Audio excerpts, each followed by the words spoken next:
اخلاقی مسائل سے بچیں اور اس میں جھگڑے نہیں اور اس کو بہت ایشو نہیں بنائیں. خاص طور پر ہمارے ہاں جس موضوع پہ بہت رمضان میں جھگڑا ہوتا ہے وہ تراویح کی تعداد ہے. اس میں آپ لوگوں کو ان کی سہولت پہ چھوڑ دیں, ان کا پیچھا نہ کریں کہ وہ اتنی پڑھیں یا اتنی پڑھیں. یہ ایسی چیزیں نہیں ہیں کہ جس پر ہم آپس میں دل برے کریں اور مسلمانوں کی اجتماعیت میں خلل آئے اور ایک دوسرے پر حرف اٹھائیں, کیونکہ یہ تقویٰ کے خلاف ہے. کیوں کہا گیا کہ جو کوئی روزے میں ہو تو اسے کیا کرنا چاہیے, اسے شور شرابے اور لڑائی جھگڑے سے پرہیز کرنا چاہیے, اور اگر کوئی اس سے لڑنے جھگڑنے کو آئے تو فَلْيَقُلْ إِنِّ امْرُؤٌ صَائِمٌ, کہ میں تو روزے سے ہوں, میں تو اس پہ بحث نہیں کر سکتا, میں جھگڑا نہیں کر سکتا, جو تمہارا دل چاہتا ہے وہ تم کر سکتے ہو. بنیادی طور پر جو نبی صلی اللہ علیہ وسلم کی سنت سے جو چیز ثابت ہے کہ رمضان اور غیر رمضان میں آپ جو تھے وہ 8 رکعت پڑھتے تھے, لیکن زیادہ نفلوں کے اوپر کوئی قید نہیں. اگر کوئی 20 پڑھتا ہے یا آپ کسی مسجد میں پڑھتے ہیں اور وہاں 20 میں قرآن پاک کا سپارہ پورا ہو تو سپارے کو پورا کیجئے, اور اس میں 20 پڑھنے میں حرج نہیں ہے, اس کو 20 تک پڑھ جائیے. یعنی یہ ایسی چیزوں میں سے نہیں ہے کہ جو حرام حلال کے دائرے میں آتی ہیں یا نعوذ باللہ کسی بدعت اور اس میں آتی ہیں. اس میں بنیادی طور پر بات یہ ہے, صرف اتنا سا فرق ہے کہ بعض لوگوں کے نزدیک نبی صلی اللہ علیہ وسلم کی سنت 8 ہی تھی, اور اگر کوئی زیادہ پڑھنا چاہے تو اس پر کوئی اعتراض نہیں.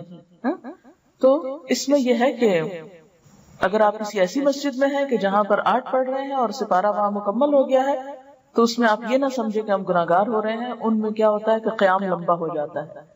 نبی صلی اللہ علیہ وسلم کے زمانے میں یہ قیام اللیل ہی تھا, یعنی رات کی نماز تھی.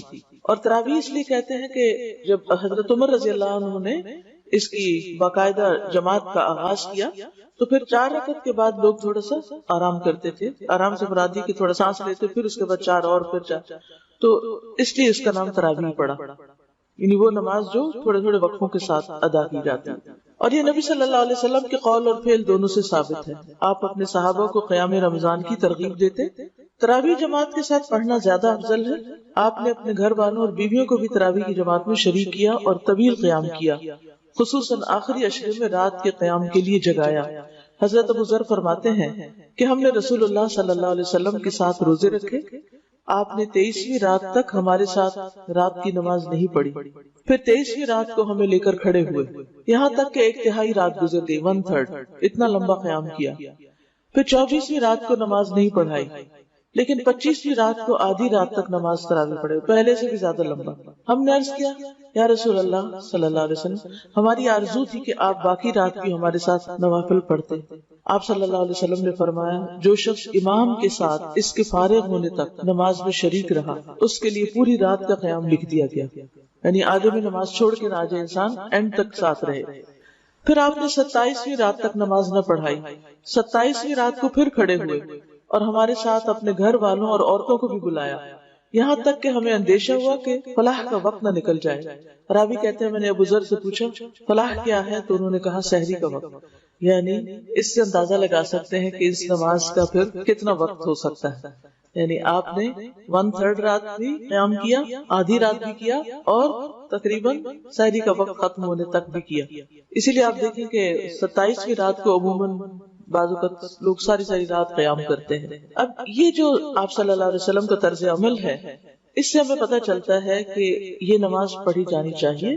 یہ نماز جماعت سے کرنے میں بھی کوئی حرج نہیں, اور اس نماز میں عورتوں کی شرکت پر بھی کوئی پابندی نہیں, وہ بھی شریک ہو سکتے ہیں. آپ صلی اللہ علیہ وسلم نے ہر روز کیوں نہیں پڑھائی, اس ڈر سے کہ کہیں امت پر فرض نہ ہو جائے. تراویح سے پہلے ان آیات کا ترجمہ پڑھ کر جائیں جو امام پڑھنے جا رہا ہے, یعنی جو سپارہ ہو اگلے دن کا اس کو ذرا ایک دفعہ دیکھ لے کہ کیا آج پڑھا جائے گا, تاکہ خشوع و خضوع قائم رہے. نمازوں میں صرف نوافل کی تعداد پر نہیں بلکہ دل کی کیفیت اور خشوع پر بھی خاص توجہ دیں. یعنی صرف نمبر آف رکعت کے اوپر نہیں جائیں بلکہ یہ بھی دیکھیں کہ ان کی کوالٹی کیا ہے, کیونکہ نبی صلی اللہ علیہ وسلم رمضان اور رمضان کے علاوہ 8 رکعت پڑھتے تھے. حضرت عائشہ کہتی ہے تم نہیں جانتے کہ ان کا طول اور ان کا حسن کیا تھا, یعنی وہ رکعتیں کتنی خوبصورت اور کتنی لمبی ہوتی تھی.